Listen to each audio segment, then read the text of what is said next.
BRICS का ये मंच है। अब कजान समिट क्या है वो भी जान लीजिए। ब्रिक्स समिट में प्रधानमंत्री नरेंद्र मोदी शामिल हुए हैं, जिसकी तस्वीरें आप टीवी स्क्रीन पर देख रहे थे।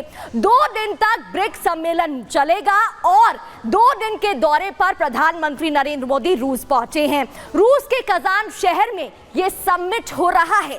इसके अलावा 1 साल में दूसरी बार मोदी और पुतिन की मुलाकात, क्योंकि इससे पहले जुलाई में प्रधानमंत्री नरेंद्र मोदी और व्लादिमीर पुतिन की मुलाकात हुई थी।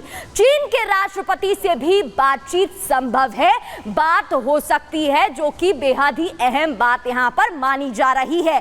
कई लीडर्स के साथ अनौपचारिक बातचीत भी संभव हो सकती है, क्योंकि देखिए ब्राजील, भारत, इसके अलावा साउथ अफ्रीका, रूस, चाइना, कई देश यहां पर हैं और चीन, भारत और रूस शक्तिशाली देशों में से एक है। शाम को ब्रिक्स लीडर्स के साथ पीएम डिनर भी करेंगे। यह भी निकलकर बात सामने आ रही है कि साथ में जब डिनर होगा तो बातचीत कई हो सकती है।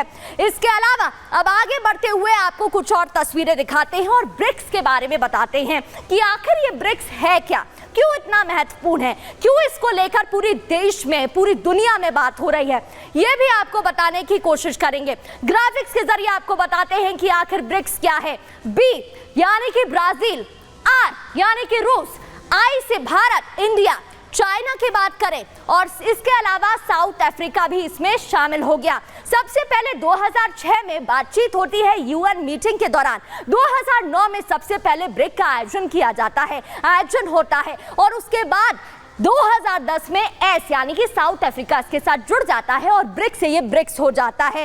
ये इन सभी देशों का समूह है और इसी के साथ ब्रिक्स मिला है। अब कुछ और तस्वीरें आपको दिखाते हैं और बताते हैं जब रूस के राष्ट्रपति व्लादिमीर पुतिन और प्रधानमंत्री नरेंद्र मोदी की मुलाकात हुई, क्या कुछ वो तस्वीरें थी। देखिए जरा, कजान में प्रधानमंत्री नरेंद्र मोदी और रूस के राष्ट्रपति व्लादिमीर पुतिन की मुलाकात होती है। दोनों हाथ मिलाते, हैंडशेक करते नजर आ रहे हैं। ये इस साल दूसरी मुलाकात बताई जा रही है। इससे पहले जुलाई में दोनों के बीच मुलाकात हुई थी, कई अहम मुद्दों पर बात।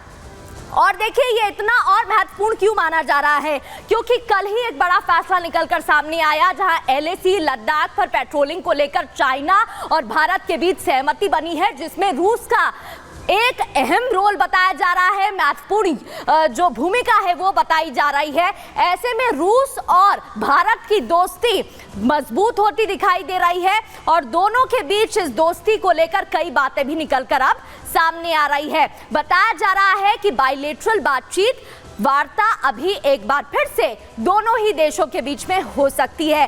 तो मोदी से मीटिंग और इस मीटिंग पर दुनिया की नजर है, क्योंकि रूस कहीं ना कहीं भारत की मदद कर रहा है और वो जानता है कि किस तरीके से भारत ने भी समय समय पर रूस का साथ दिया है।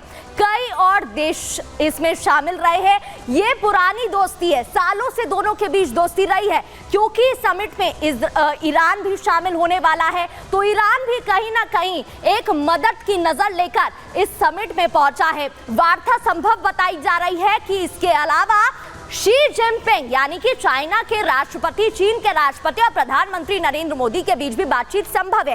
हालांकि पिछले साल में भी दोनों ये जब समिट का आयोजन हुआ था, दोनों का आमना सामना हुआ था, लेकिन बातचीत नहीं हो पाई थी। लेकिन इस बार उम्मीद की जा रही है, संभावना जताई जा रही है कि दोनों के बीच इस बार बातचीत संभव है और बातचीत होती है तो फिर कई और जो दोनों के बीच में रिश्ते हैं वो बेहतर होंगे, ऐसी उम्मीद जताई जा रही है। इसके अलावा ईरान के जो राष्ट्रपति हैं मसूद, उनसे भी बात हो सकती है, ऐसी भी संभावना जताई जा रही है और इन तीनों ही मुलाकातों पर दुनिया की नजर देखने को मिल रही है। पेजेश्किन बहुत उम्मीद के साथ यहाँ पर पहुंचे हैं और उनका मानना है कि इस मीटिंग के बाद क्योंकि दो परेशानी लेकर वो पहुंचे हैं। प्रधानमंत्री नरेंद्र मोदी से जंग को लेकर तो बात करेंगे, इसके अलावा चीन और रूस से हथियारों को लेकर भी वो बात कर सकते हैं। प्रधानमंत्री नरेंद्र मोदी ने इस बीच क्या कुछ कहा, सबसे पहले वो आपको सुना देते हैं। एक्सेलेंसी, रूस और यूक्रेन के बीच चल रहे संघर्ष के विषय पर हम लगातार संपर्क में रहे हैं। जैसा मैंने पहले भी कहा है, हमारा मानना है कि समस्याओं का समाधान शांतिपूर्ण तरीके से ही होना चाहिए। शांति और स्थिरता की जल्द से जल्द बहाली का हम पूरी तरह समर्थन करते हैं। हमारे सभी प्रयास मानवता को प्रमुखता देते हैं। आने वाले समय में भी भारत हर संभव सहयोग देने के लिए तैयार है। एक्सेलेंसी, आज इन सभी विषयों पर विचार साझा करने का एक और महत्वपूर्ण अवसर है। कल एक बड़ा फैसला निकलकर सामने आता है। बताया जाता है कि एलएसी को लेकर चीन और भारत के बीच सहमति बन गई है। आपको याद होगा, अजीत डोभाल कुछ दिन पहले रूस से मुलाकात करने के लिए पहुंचे थे। व्लादिमीर पुतिन, रूस के राष्ट्रपति से उनकी मुलाकात हुई थी और लंबी बातचीत इस दौरान उनके बीच हुई थी। अब चीन और भारत के बीच रिश्ते ने क्या मोड़ ले लिया है और क्या कुछ दोनों के बीच नजर आ रहा है, आपको इस रिपोर्ट के जरिए दिखाते हैं।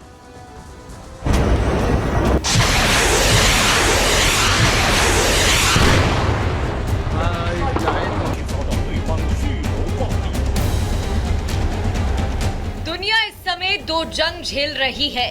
पहली जंग रूस और यूक्रेन लड़ रहा है, तो दूसरी जंग इजराइल और हमास के बीच जारी है, जिसमें ईरान भी अप्रत्यक्ष रूप से शामिल है।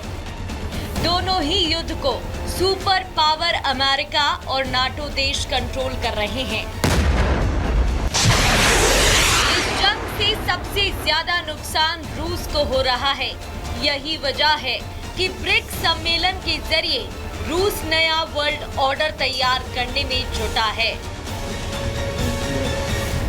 रूस के राष्ट्रपति व्लादिमीर पुतिन जानते हैं कि भारत के बिना नए वर्ल्ड ऑर्डर को मजबूती नहीं दी जा सकती।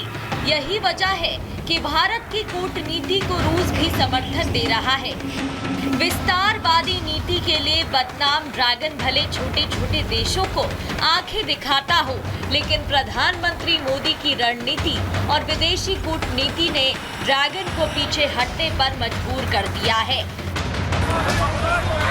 साल 2020 में चाइना ने भारत की धरती कब्जाने की कोशिश की। गलवान घाटी में भारतीय सेना और चीनी सेना में टकराव हुआ, जिसके बाद से भारत लगातार चीन से आंख में आंख डालकर बात कर रहा है। ब्रिक्स सम्मेलन में भी चीन को भारत का सामना करना था। उससे ठीक एक दिन पहले वो खबर आई जिसने साबित कर दिया कि चीन भी झुकता है, बस झुकाने का मद्दा होना चाहिए। ब्रिक्स समिट से पहले भारत और चीन के बीच बॉर्डर एग्रीमेंट हुआ। दोनों देशों के बीच एलएसी पर गश्त को लेकर सहमति बन गई है। इस समझौते को पीएम मोदी और चीन के राष्ट्रपति शी जिनपिंग के बीच संभावित मुलाकात से पहले पूर्वी लद्दाख में जारी सैन्य गतिरोध के समाधान की दिशा में एक बड़ी सफलता के रूप में देखा जा रहा है।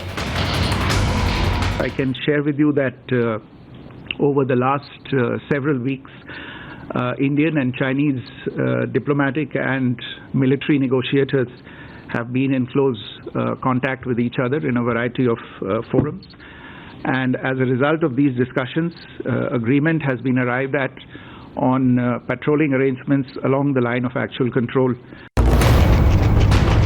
एक्सपर्ट्स की माने तो दोनों देशों के बीच समझौता कराने में रूस का अहम रोल रहा है।